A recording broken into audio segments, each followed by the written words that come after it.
keep your head.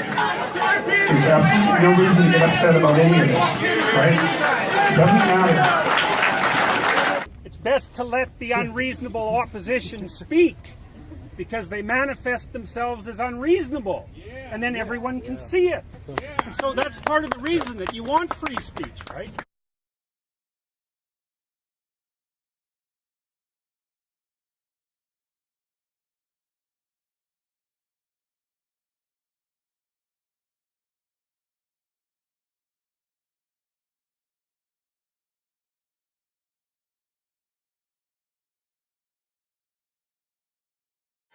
Piece of shit!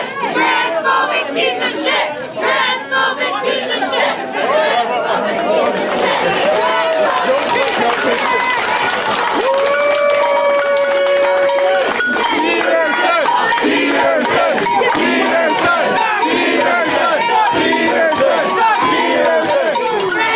Transphobic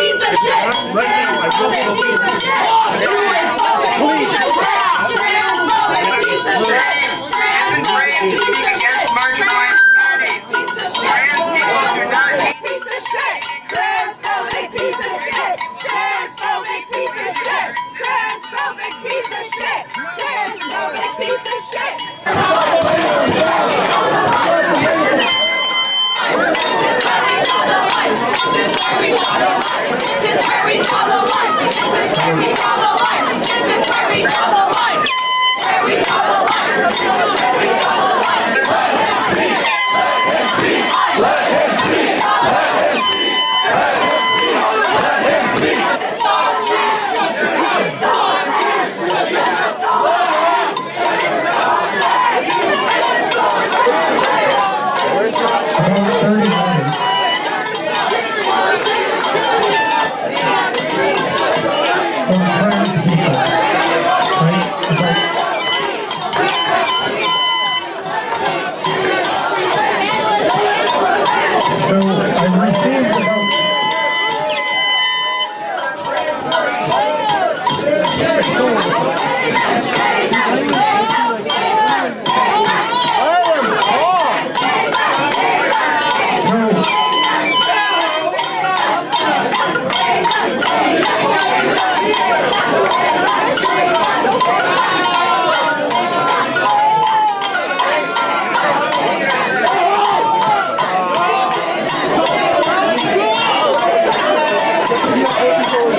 So one of the things that I would ask all of you in this room is to think hard before Fight you... for trans liberation. Do not listen to Jordan Peterson and his transphobic bigotry. Activists act for the groups that they purport to represent, because they don't. They have no legitimacy. No speech for Jordan Peterson.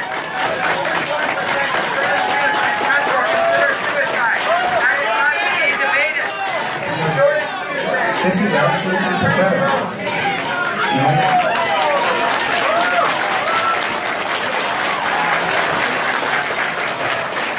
Look around and you see people in the room who come to university to learn and are being taught that this is actually the way that you... No speech for Jordan Peterson. Your political Jordan Peterson is a known transphobe with a history of denying the fundamental humanity of trans and non-binary people. 41% of trans youth have attempted or considered suicide, providing the no longer considered... The other thing that you might think about, those of you who come to listen, is that this will undoubtedly be broadcast on YouTube, and there'll be hundreds of thousands of people watching. From my experience has been so far that the kinds of protests that this is, it is typical of this, attract far more negative attention than positive attention.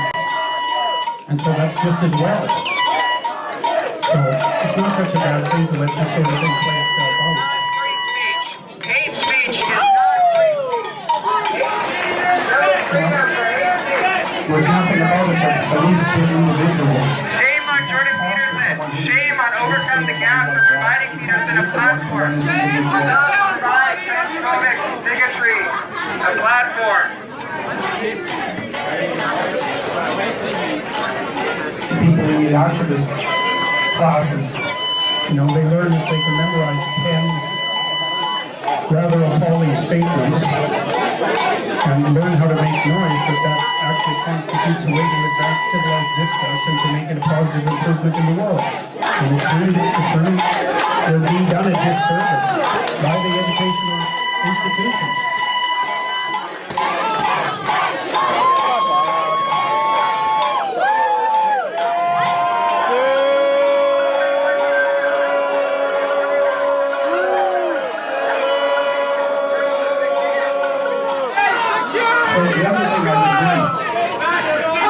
I would really recommend too is like keep your head. There's absolutely no reason to get upset about any of this, right? It doesn't matter.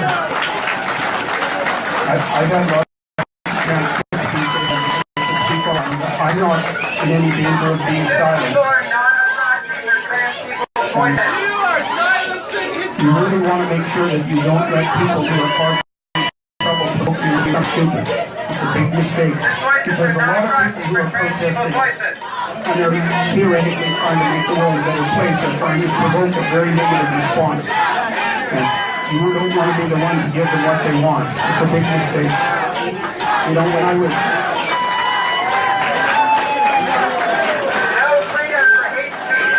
No freedom for hate speech. When I was at the free speech rally in Toronto, you know, a lot of people have watched that online now.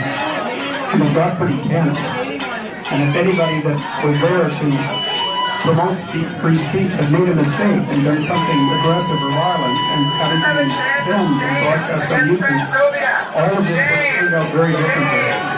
And so when you're in a tense situation like this, you really have to watch what you do, because what you do can be magnified greatly and cause a rippling effect out into the broader society. And you don't want to be. Yes, you're in that trouble. You don't want to be the person who brings that about. 41% of trans youth in health or considered suicide. No freedom at all. No freedom is no freedom at all. Free speech matters. Free speech matters. Free speech matters. Free speech matters. Free speech matters. Free speech matters.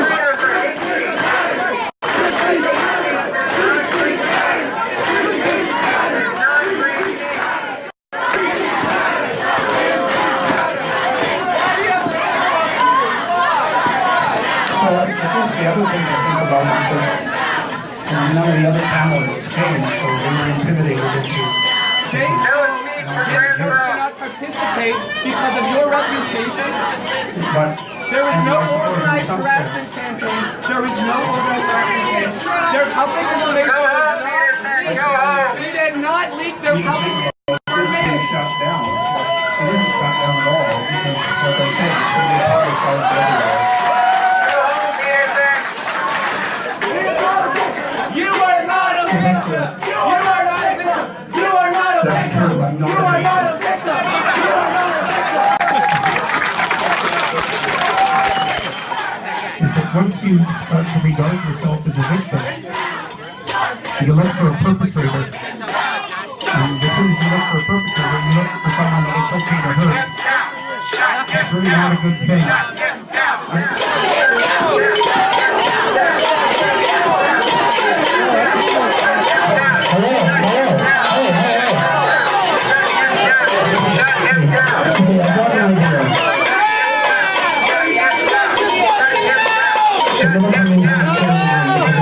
Standing on sides.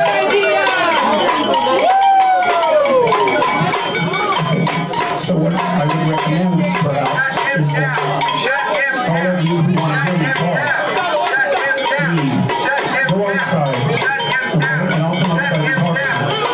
And then somebody carefully, and whoever wants to stay on these sides can. But they're going to close this down, so let's try that.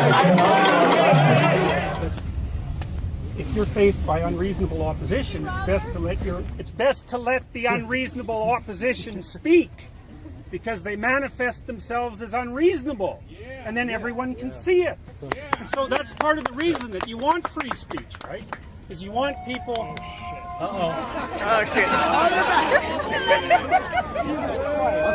we're better. Well, at least they're at the back of the crowd this time. Anyway, come on, let's sort of insulate Dr. Peterson. Good idea.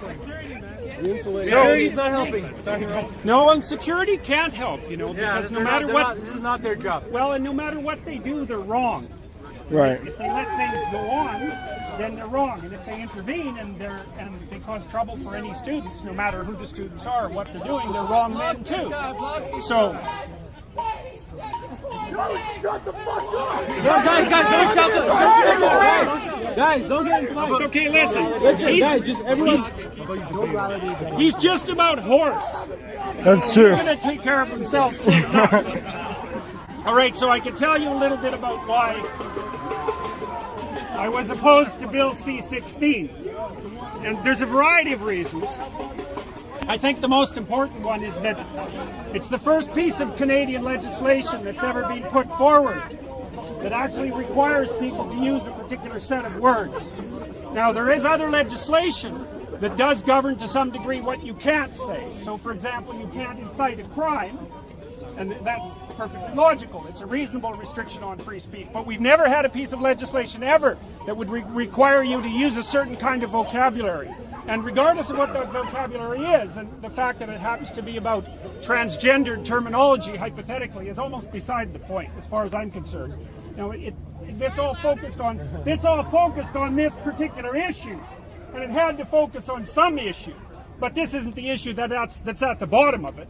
It's just that complex things manifest themselves in very particular locations, and this just happens to be the location that this is manifesting itself in. And finally, you can see too that the vast majority of people, for example, men who are biologically male, who present themselves as male, or who identify as male, who present themselves as male, are also heterosexual. 95% of them, perhaps 98% of them. Excuse me, sir. Sorry, I just had a question. I believe it was explicitly stated to you that you should be staying off of those topics. We kind of want to hear your views on free speech, but we don't want to hear your views on gender identity and stuff. I thought it was made clear. Yeah, we're no longer in that event now. Yeah. We're outside. At the same time, I'd appreciate it if you just stayed on topic. I don't really think it's up to you to decide that. I think So, anyways, I can tell you a little bit about why these attempts to shut people down are being made, because you need to know this. So, as far as I've been able to determine, this kind of protest is an expression of a philosophy that's grounded partly in postmodernism and partly in Marxism. Now, the postmodern element is basically this.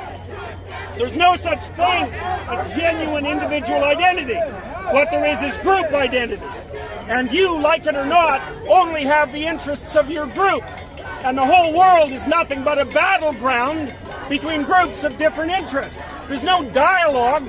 There's no possibility of talking between the groups. It's just a power stage where combat has to take place.